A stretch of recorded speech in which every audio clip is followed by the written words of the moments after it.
Hello. So we are going to start a new chapter, the United Nations, UN. We are going to learn in this chapter. What are we going to learn in this chapter? The United Nations, an international organization, was established to ensure peace and security at the international level. In the present chapter, we shall study its objectives, principles, structure, and role in securing peace. The first topic, the United Nations, a background. Two world wars were fought at the start of the 20th century. Life and property was destroyed on a large scale in these wars. As a result, the League of Nations was established after the First World War. The United Nations were established after the Second World War out of the realization that there has to be a mechanism to establish world peace. The League of Nations did not succeed at all. But there was use of national weapons in nuclear weapons in the Second World War. The idea took root that such destructive wars should be stopped, and it can be a collective responsibility of all nations to do so. The United Nations was established after the Second World War to instill the understanding among all nations. The next topic, chronology of the establishment of United Nations. The Atlantic Treaty was signed between the Prime Minister of England, Sir Winston Churchill, and American President Franklin D. Roosevelt during the Second World War on 14th August 1941. According to this treaty, a decision was taken to set up a permanent mechanism to establish international security after the Second World War was over. Detailed discussions followed on this decision in two conferences among Allied powers in 1944 and 1945, and a draft of the treaty to establish an international organization was prepared. At San Francisco in America, representatives of 50 countries drafted the Charter of United Nations after discussions. As soon as the war got over, the Charter was signed by 24th October 1945 and the United Nations was established. The United Nations is an international organization for sovereign nations. We have an activity here. Can you tell? Did India participate in the conference during the Second World War? Which day is celebrated as the United Nations Day? Our next topic, the objective of the United Nations. The United Nations is the world's largest international organization. In the beginning, only 50 countries were members of the United Nations. Today, this number has gone up to 193. All these member nations come together on the platform of United Nations. The United Nations has its own definite objectives. Briefly, the United Nations takes all the necessary measures for establishing international peace, to establish friendly relations among the nations, to enhance international security by solving international disputes, to safeguard and foster human rights and freedom. Along with this, the United Nations also aim at enhancing economical cooperation at an international level. So the next page. All member countries are bounded by the duty to respect the diplomatic privileges of sovereign nations, not to attack other countries, and abide by international law and treaties. The United Nations is an organization created by the coming together of sovereign nations. Naturally, it is based on certain principles and rules. They are briefly stated as follows. The principles of United Nations are: all the member nations will have the same status. There is no discrimination among nations based on geographical size, economic, or military power. All the member nations of the United Nations should respect the freedom and geographical unity of other member nations. All member nations should resolve their international disputes and mutual differences by peaceful means.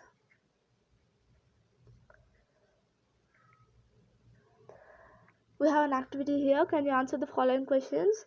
Can United Nations intervene in the military if there is a serious threat to the international peace? What steps have the United Nations taken to foster human rights and freedom? The next topic is structure of United Nations. The United Nations Charter describes the structure and functioning of the organization. The United Nations has six main organs: General Assembly, Security Council, Economic and Social Council, International Court of Justice, Trusteeship Council, Secretariat. We have a picture over here showing the United Nations General Assembly. Turning over to the next page, we have some information here. Apart from these six major organs, there are many affiliated organizations to the United Nations that help it in its functioning. It is called specialized agencies working in specific areas. They help different nations in these areas. The following are some of these important agencies: International Labour Organization, Food and Agriculture Organization, World Health Organization, World Bank, International Monetary Fund, United Nations Children's Fund,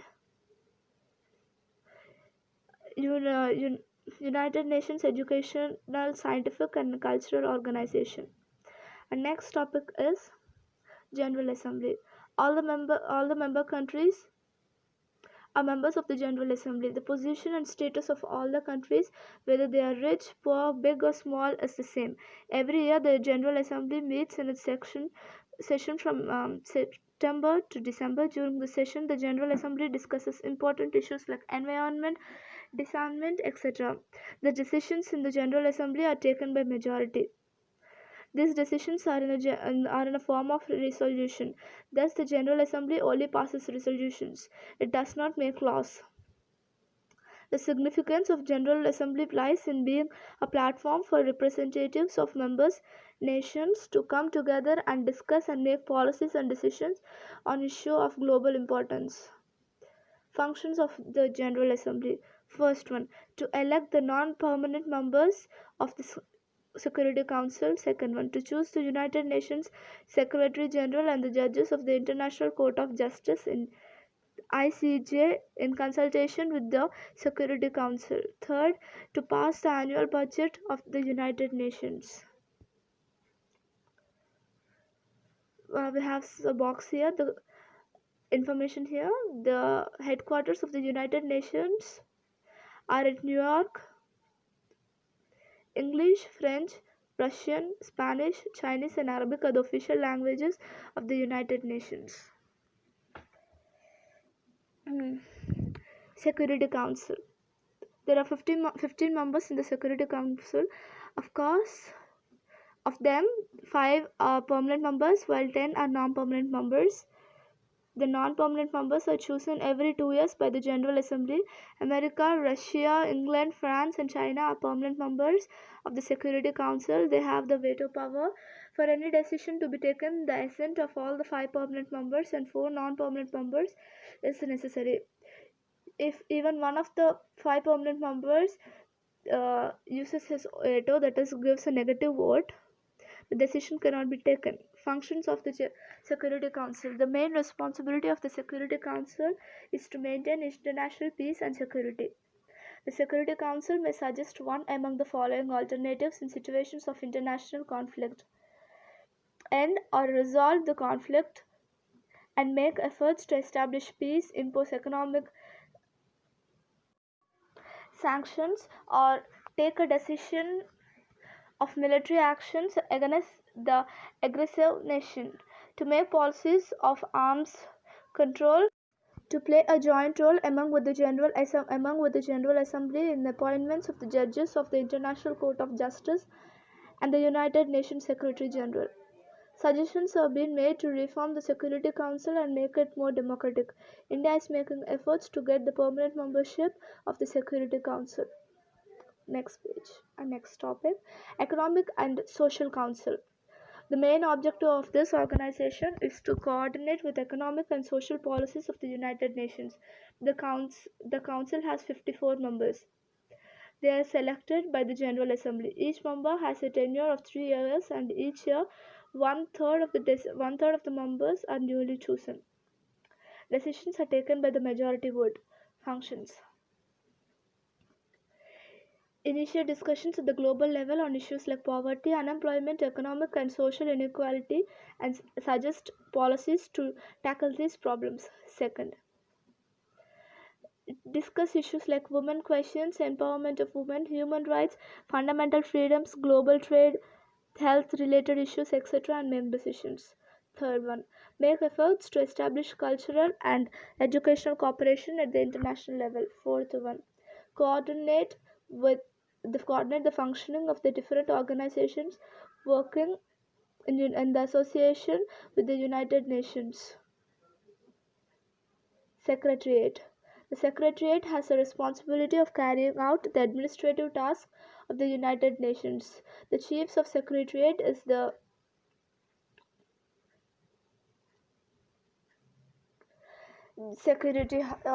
Secretary General. He is selected by the General Assembly and the Security Council. His tenure is of 5 years.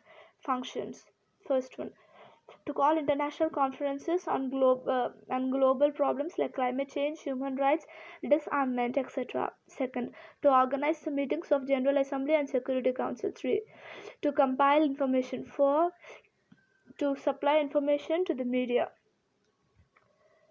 Next topic, International Court of Justice. International Court of Justice means the judicial branch of United Nations. The International Court of Justice is located at Hague in the Netherlands. There are 15 judges in the International Court of Justice. They are chosen by General Assembly and the Security Council. Every judge has a tenure of 9 years. Functions: to settle the disputes between two or more member nations of United Nations. Yes. Second one, to interpret international law authentically.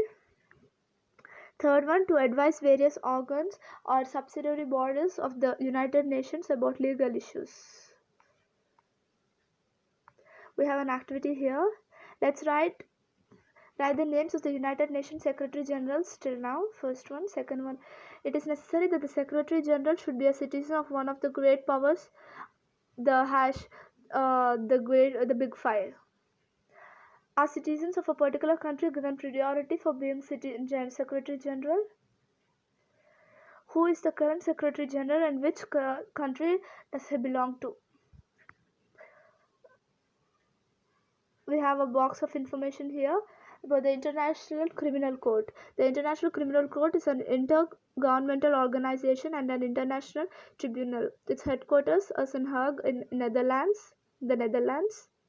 The International Criminal Court has a jurisdiction to prosecute individuals for international crimes of genocide, crime against humanity, and war crimes that are concerned to the international community. The next topic, the Trusteeship Council. After the Second World War, the territories that are undeveloped were placed under the responsibility of the developed nations. The latter was supposed to help bring about the development of the trust territories, and once they attain independence from their colonies, help establish democracy. The work of the Trusteeship Council is over as there are no trust territories left. We have an information box here. The work of the Trusteeship Council ended when Palau got independence on 1st November 1994. It is an island in the Pacific over 500 meters east to the Philippines.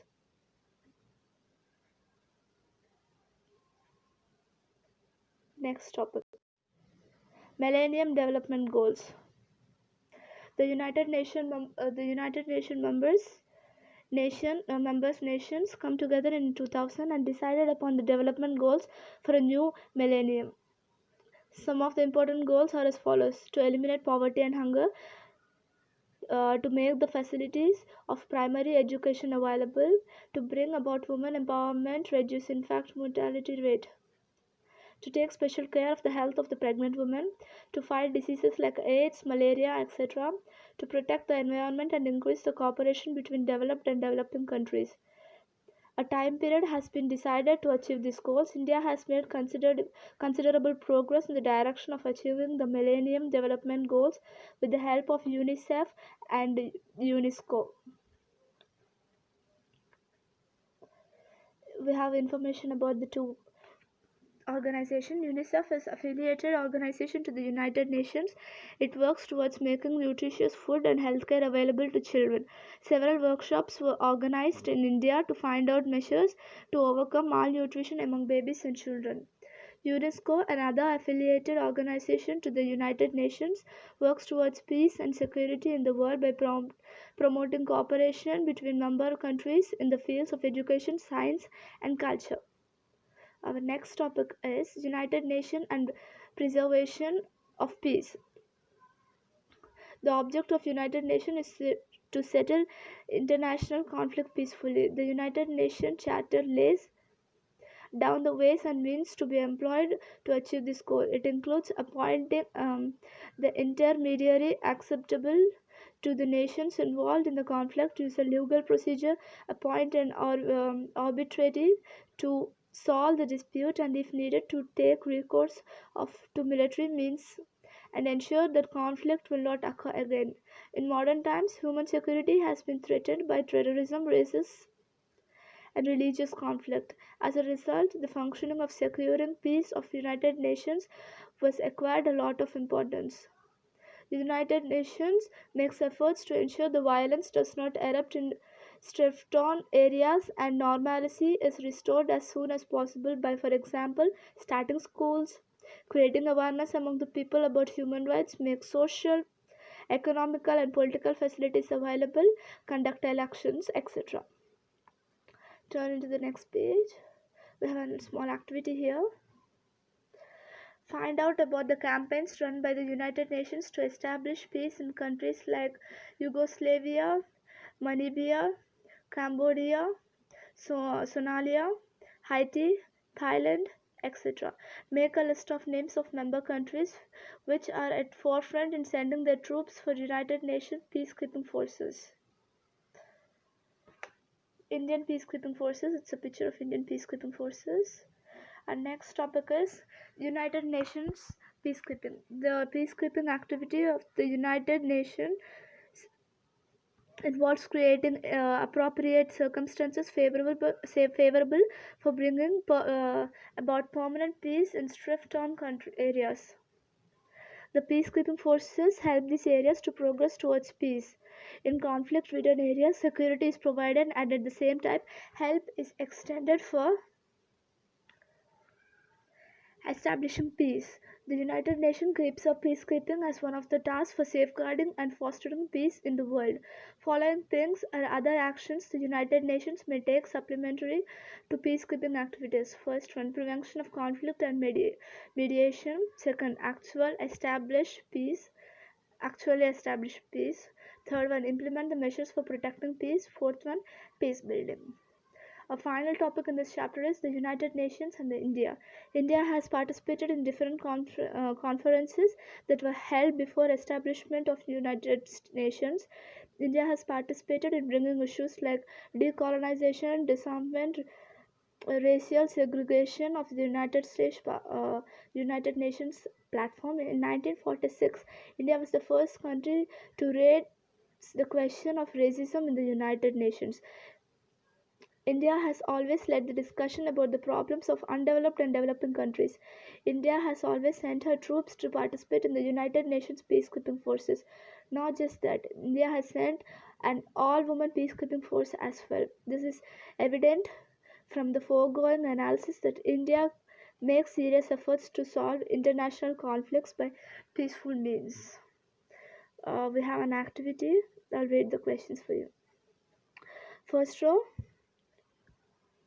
Choose the correct option and rewrite the sentence. First one. Which country is not a permanent member in the United Nations Security Council? A. America, B. Russia, C. C. Germany, and D. China. Second question. This international organization conducts workshop in India on remedial measures to tackle the problems of malnutrition among children. A. Unicef, B. UNESCO, C. Trusteeship Council, D. Red Cross. Turning over the next question. Third question: the total number of members in the United Nations. A. 190, B. 193, C. 198, D. 199. Second row, explain the reasons whether the following statements are true or false. First question, the United Nations General Assembly is a platform to discuss global problems. Second one, the status of all the members nations of United Nations is not equal. Third one, a resolution can be passed even if China exercises its veto power. D, India has played a major role in the work of United Nations. Third question, explain the following concept. Veto, first one. Second one, UNICEF. Fourth row, answer the following questions in brief. Write the reasons for the establishment of United Nations. Second one, what is the role of peacekeeping forces of United Nations? Third one, write the objectives of the United Nations. Fifth row, first question, complete the following chart giving information about the organs of the United Nations. The organs are United Nations General Assembly, United Nations Security Council, International Court of Justice, Economic and Social Council. Second question, show the chronology of the establishment of United Nations from 1941 to 1944 to 1945. Complete the following tree diagram about United Nations. United Nations leading to headquarters, major organs and affiliated organs. Complete the graph. Finally, we have an activity here. First activity, compile some information about the projects implemented by the United Nations for the development of children and women. Secondly, collect some information about the World Health Organization. I hope you guys understood, and thank you.